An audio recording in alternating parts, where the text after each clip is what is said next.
Samuel Calvert was born November 21, 1828, died January 1, 1913. He was a British draftsman, printer and artist active in Australia, noted for his wood engravings.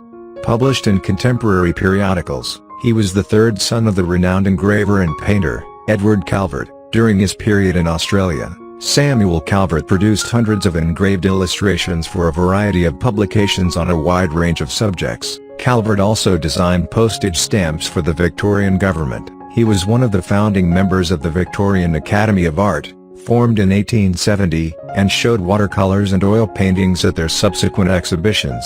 Calvert left a legacy of finely produced wood engravings depicting landscape, contemporary events and portraits.